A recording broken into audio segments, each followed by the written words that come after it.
హైడ్రా విషయానికి వస్తే ఓన్లీ పేద పేద మనుషులు ఎవరైతే ఉంటారో పేద ప్రజల వరకే మీరపడుతుంది.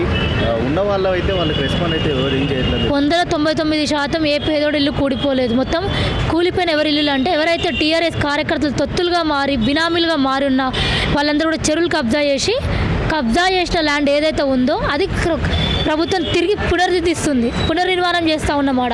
చెరువులని కుంటలను మూసేసి రోడ్లు మునిగిపోతున్నాయి, రోడ్లు కొట్టుకుపోతూ ఉన్నాయి, డ్యామేజ్ అవుతున్నాయి. ఇది ప్రభుత్వం తప్పంటే మీరు చేసిన తప్పంతా కూల్చేసారు. ఎక్కడెక్కడైతే నీళ్ళు స్టోర్ అవ్వాలో దాన్ని కూల్చేసినారు. సో అది పునర్నిర్మాణిస్తున్నాడు. ఇలా కాదు భావి తరాలు చెప్పుకోవాలి, ఇంకా 100 తరాలు చెప్పుకోవాలి. రేవంత్ అనే ప్రభుత్వం ఎలా ఉందనేది తరాలు చెప్పుకోవడం కోసం తను చేసే మంచి చదువుకున్న విద్యావేత్తలకు అర్థమవుతుంది, అభిమానించే కాంగ్రెస్ కార్యకర్తలకు అయిపోతుంది, నమ్ముకున్న ప్రజలకు అర్థమవుతుంది. ఆ కార్యకర్తలకు చెప్పాల్సిన అవసరం లేదు, అంత సమయము మాకు వృధా వాళ్ళకి చెప్పిందాకన్నా. ఇప్పుడు అలా చూసుకుంటే స్వయాన సీఎం గారికి సంబంధించిన వాళ్ళు తిరుపతి రెడ్డి కావచ్చు, లేకపోతే అటు ఎంఐఎం సంబంధించిన వాళ్ళు కావచ్చు, వాళ్ళ కాలేజీలు కావచ్చు, వాళ్ళ ఇల్లు కావచ్చు, ఎందుకు మరి కూర్చోవడం లేదు అని కూడా ప్రశ్న. హైడ్రా జాగా ఏడో ఉందో ప్రభుత్వానికి తెలుసు అన్న.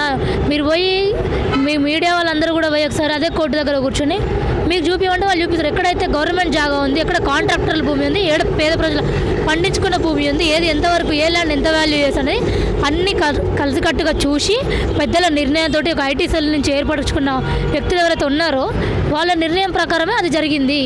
సో దానికి ఊకనే పోలీసులు సహకరించారు కదా, వాళ్ళు రేపు ఉన్నట్టు సమాధానం చెప్పుకోవాల్సింది ఉంటుంది.